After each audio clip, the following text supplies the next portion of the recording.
What up, Super Fun Force? It's Captain Gamesta, and I'm excited today to unbox this Evo Elite Champions. Now, I did kind of quickly take everything out just so you guys, we can get a little bit faster through this one because I'm really excited to talk about it, and I want to just share some more important information. So, if you haven't already, check out my video where I did the very first unboxing for the very first Pro Series. I think that's a great set to start with. Basically, a little bit more for collectible purposes now. But this one is fantastic for just outright fun and competitiveness. Now, let me start by setting the record straight. I know there's some people out there who think that the Pro Series might be somewhat inferior to Takara Tomy, and that's false. Now, I know that initially there was an issue because I have, as you can see from the original one, I have the bays from the early series, and yes, they can wear down the cogs a little bit easier, but that's not the case anymore. And secondly, the other complaint was like sometimes when you weigh them against their Takara Tomy counterparts, these are a little bit lighter. I found that that is generally the case, but there are some that are the same, and I found a few that are sometimes heavier than Takara Tomy. But I don't think that really means that it's being, cheaper or less quality, because the bottom line is I've played hundreds and hundreds of battles mixing now multiple Pro Series with Takara Tomy, and the difference is negligible, if anything. It still comes down to your combos, your launch techniques, your strategies, and of course luck, because it doesn't ever come down to the point where, you're going to battle Takara Tomy, I'm going to battle Beyblade, and Takara Tomy I'm going to win like 100% of the time, or I'm going to win like 80% of the time. It's really not, it's not like a statistical proven, fact to say that Hasbro is inferior to Takara Tomy. But either way, guys, you know that I'm a big fan of Takara Tomy first and foremost. But the reason why I really like the Pro Series is because the GT bays are generally a little bit more expensive and harder to get. Not all the time. I still recommend, if you can get the bay from Takara Tomy at an equal price, especially if it's less, because sometimes you can, then just get the Takara Tomy one. But if you're just starting out, and of course, this is available like at Target and stuff like that, so it's very accessible, and there are still bonuses and pluses.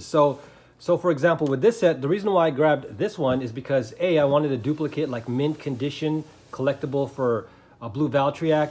I have the Takara Tomy Wizard Fafnir, so this is just going to be now my double play one. I'm actually going to just keep the other one now in collection. But also the Stadium, guys. And really quickly, let's just go over the box. There's nothing really important. The side has a little bit of, a little bit more detail on the characters, but we'll see those in the back. I'm not going to talk about the launchers because I can tell you right now, they have nice colors, and it's the same pretty much basic Pro Series launcher that is definitely a good ripcord launcher. It's the best ripcord launcher you can get from Hasbro, and it's on par with some of the ones that almost with the Takara Tomy like sword launchers. So it's a nice one to get. This is a little free bonus. But as you can see here, these are the parts they give us. Attack type, of course, and then we'll just look at them. And then lastly, I want to say, ba-bam, Stadium, super clean. That's a big reason to get it. These are almost the same as the Takara Tomy GT, the GT series is what I play them on, but on the B33 standard Stadium, the old one, and I like using that Stadium, of course, for Chozy and GT battles. The reason this one too, I really like, this is basically a tournament equivalent, I would say, because the measurements and everything are almost the same. This one might be a little bit taller here with the tornado ring, but what's fun is that you get now 4 smaller knockout pockets versus the 3 bigger ones on the Takara Tomy, so that's a perfect balance. But I like the symmetry, so it's easier for 2 players to divide their launch space. And then second of all, it's exciting because, number one, there's a little bit more bounce back. So depending on your rules, we play that if the bay, and I think this is also the same for WBBA, Japan, as long as the bay bounces back in and is still in play, then the game still goes. I think some people make up other rules where if it gets stuck, if it bounces out or something and it does not get stuck, it still counts as a loss. But we don't play that way. I think that's kind of silly. But anyways, it's more exciting and fantastic to keep the battle going, basically, right? You can't really argue about that. Second of all, it's a little bit better for your bays because your bays don't fly out and hit like a hard table or a surface as easily, because here, the pocket is always covered. So that's what's nice about it. So great Stadium, guys. It's always worth picking up multiple of these over time. I'll probably try to get like one a year just to keep having them and to keep playing on them. And yeah, then we'll take a look at the bays. So of course we got Valtryek, and we're not going to go like super details, but let me just show you guys pretty much the pieces we're getting here. And we are good. So right off the bat, I think that Wizard Fafnir is underrated. This is the beginning of the era where he starts to get rubber, focus down on that spin steel and a good amount of defense and stamina. This this forge disc with the free spinning is okay. It's good because it does have a decent amount of weight and it does have outer spread centrifugal force, but I only found this to work on very specific combos. It's not like an automatic, like you put this on anything and it's OP, because it can scrape depending on your combo because it is tall, right? It's pretty considerably, taller than like a standard forge disc, right? But still a great piece to have. Rise is a great driver too. It's one that Japanese players have discovered over time that it can get actually a little bit better as it awakens or wears down. So when it gets a little bit flatter, then it stays upright more and actually has more stamina. So this is a great all-around driver. I would say especially for left spin, but you could also combo this with like right spin, tornado stall, attack types, balance. But this is a pretty versatile driver, guys, so don't sleep on this. The core looks nice. You know, it's classic Fafnir. You get a little bit of that green in there.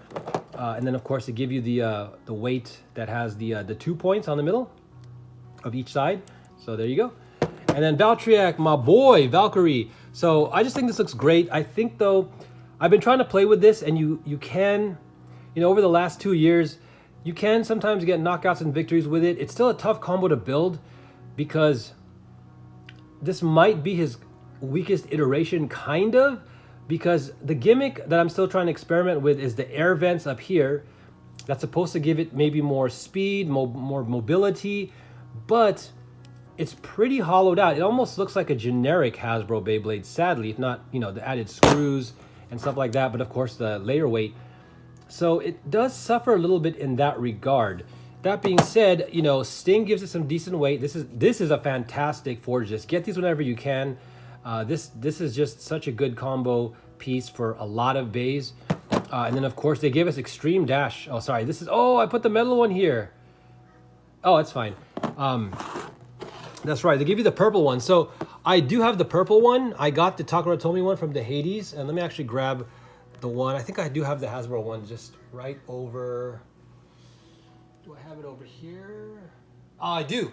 I put it on for the looks. I put it on this little guy. Whoa, by him. But either way, same thing. It's basically a rubber driver this is basically made for the B33 and also for this stadium. It's super fast. It moves around. You can flower pattern shoot it. I don't recommend this though on the DB stadium. It's probably the only really rubber driver that just you really can't use anymore, which is fine. It's made for this. Although the thing is, they gave us the newer versions, as you can see, like the metal version. But either way, this combo is decent. I would play Valkyrie or Valtryek like this. I would give him like an extreme. I don't know if I would still use Sting. You might want to use the old driver, or excuse me, the old forge disc, even though the rubber contacts don't always hit. This is more like his, style, starting to get some rubber. But again, this is just great for collection piece. And you never know, these vents and still unlocking the combo potential with this guy could be possible, especially since, we're able to revisit the GT series. So that's why I'm super happy about it. I give this a solid 10 out of 10 recommendation in terms of just everything. Fun playability, competitive combo parts, the stadium, the launchers are fine, and all in all, you can't go wrong with this, guys. All right, well, let me know in the comments what you think. Don't forget to like and subscribe to see some more Beyblade content for sure. Always happening from both Hasbro and Takara Tomy. All right, guys, don't forget, keep your face safe, pray, spread that love, be positive, be thankful. I'll be coming back at you. Peace.